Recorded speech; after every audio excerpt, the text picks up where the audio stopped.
Hi everybody, Rich Gibbons with SpeakInc, and today we are here with Smiley Poswolsky. Smiley, great to see you. Thanks, Rich. Smiley is fresh out of the meeting room where he delivered an electric program to how many people were in the audience? Probably about 1,000. Yeah, it was a big room, and man, so much energy and real conviction. I can tell, the message is really coming from your heart. You feel the content that you advance. Yeah, that's how I try to think about it. I mean, I'm talking about human connection and belonging. Like, the reason I'm doing this work is because I want to make sure that people that feel like that they don't have a voice or don't belong or feel a little disconnected or lonely have more avenues, more pathways, more ways that they can find more belonging at work and in their life. Like, that's why I'm doing this, and that's a lofty mission. So if I got up there and was like, belonging,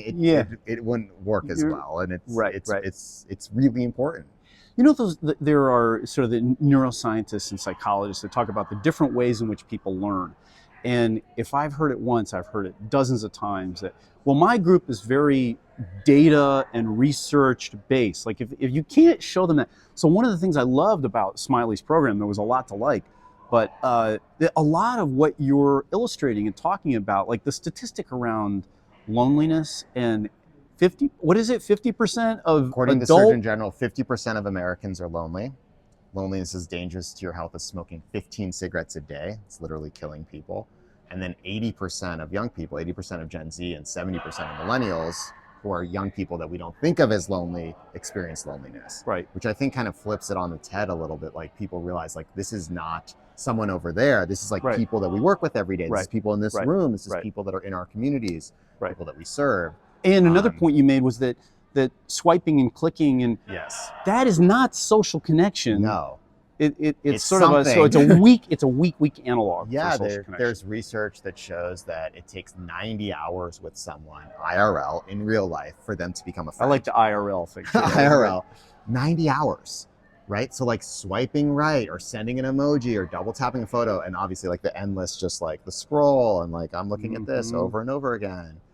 Or even the DM, like it's something, but it's not deep social connection, and it's not a substitute for the real. It's not a substitute for friendship, and one of the reasons why people are struggling is because they don't have that time. Right. And as many advantages as there are for hybrid work and flexibility, and there are many, right? We have access to talent that can work in different places. Like, hybrid work is the present, and it's likely the future.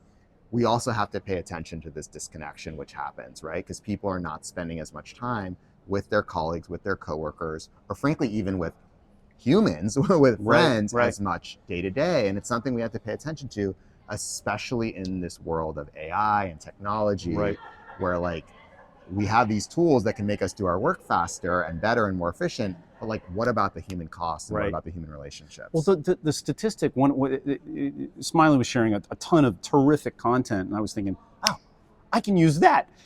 So it was very relevant, obviously to the people in the room, but also for onlookers like myself. But there was a statistic you cited that just kind of left me a little bit slack-jawed, that X% of, young adult men have zero friends. Zero 15% friends. Of 15%. It's not young adult, it's men. 50% of single men have zero close friends at all, like none.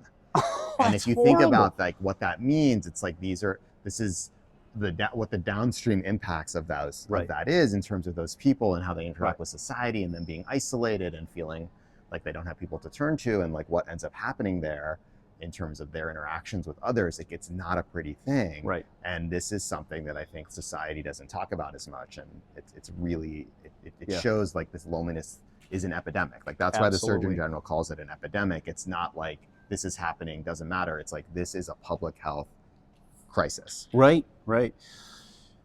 I was sharing with the senior stakeholder in the room, it was sort of the top executive leader for this event, that having done this for 33 years, I see a lot of platform professionals, and you can pretty much tell instantly, this is someone who has zeal and energy around the topic and their body of subject matter expertise, or not, or they're phoning it in. And you have that in spades. Your energy, your conviction, your alignment on the platform comes across very palpably. But one thing that Smiley did, which I loved, and maybe it's something you do with every talk, is he went out into the field and interviewed, how many, 3, 4? 4. And it was just such a cool connection that, to talk about that approach and that element of your practice. Yeah, so I mean, I'm speaking about human connection and belonging at work.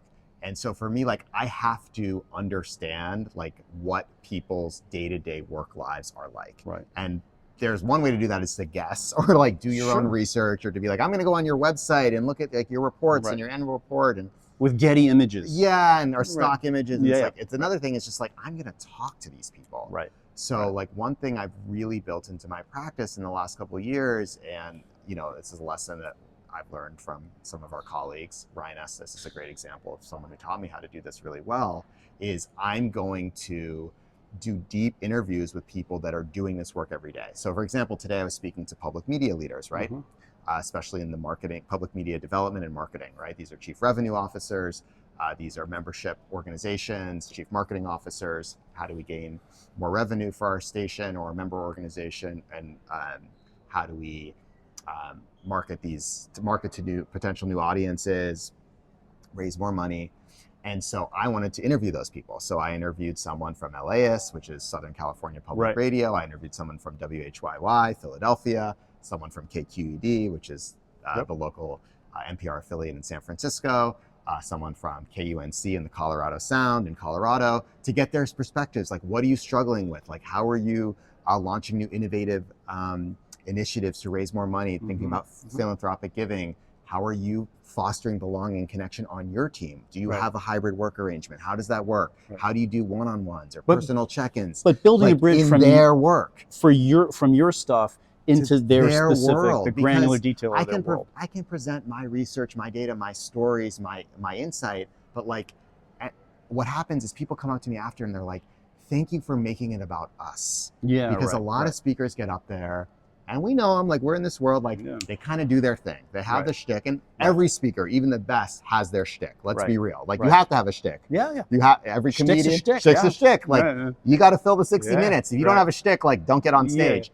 But if you are able to match the shtick to the moment and the people in the room, and their language, their culture, like what they're worried about, their universe, it's just another realm of impact. And for me, I get to connect with them. Like, so I feel authentically like I can talk to these people because I've already been having these conversations in the past few weeks and months. And like, Hillary comes up to me. She's the social media marketing coordinator at WHYY, and she's like, "Smiley, oh my God, it's so good to see you in real life. We talked on Zoom." I already have a fan in the room, someone I know, because we had that conversation on, during our prep, and she feels seen and heard. She's acknowledged in front of her colleagues, in front of her boss. Like, her boss is like, "Wow, like, thank you for recognizing WHYY. Like, thank you for recognizing Hillary's work. Like, that means something to us." It puts the wind at your back as soon as you arrive. It's a win for everyone in the room. It's a win for me as a speaker, sure. Most importantly, it's a win for the audience. It's a win for the client. It's a win for this group. It's a win for the public media organizations represented in the room, because they're like, yeah, that's me too. Like, I see us there. Like, so it's something that it's connection. One final thought here before we land the plane. I feel like there's so much of your sort of body work and content that is relevant to what we were just talking about, to the moment, right? And one of the things that with my team that we've sort of evolved and grappled with, like, everybody's working in their family room at the kitchen table for 5 days a week, and then everybody kind of comes back, but they're coming, like the story you told about investing time sitting in traffic and then getting to the office, and everybody's in they're not even there. Exactly. You get to the office and you have zero human connection, right? So we have gone through that process, and that content was so it resonated with me so much because that was our personal experience. But I think the point of it is anybody, any leader, any group of people that is trying to foster teamwork, connection, but do it in a very proactive and thoughtful way, this is your guide, because there's just a ton of energy. He's thoughtful, and you like you're saying, you immerse yourself in the group before you're with the group. Yeah, and I'm trying to provide practical, actionable things. Like, it's one thing to talk about team building and connection. Like, I'm trying to offer things like, you can do this tomorrow, like on Monday. Like, and also, it doesn't cost any money. I mean, yes, it costs energy and intention and effort.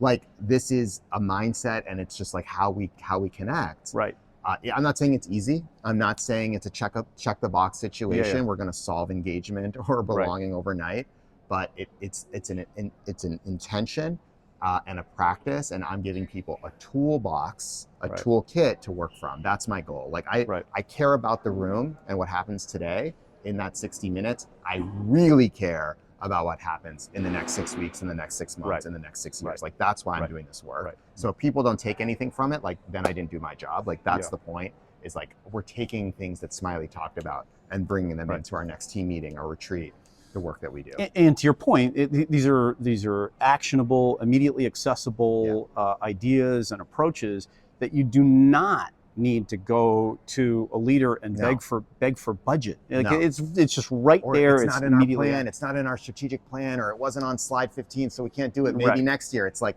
everyone can build this stuff in. Right. Exactly. Well, thanks for being you. Thanks for doing a great job, and we were lucky to have you here. Thanks so much. It's great to be with you. See you on the next one. Cheers.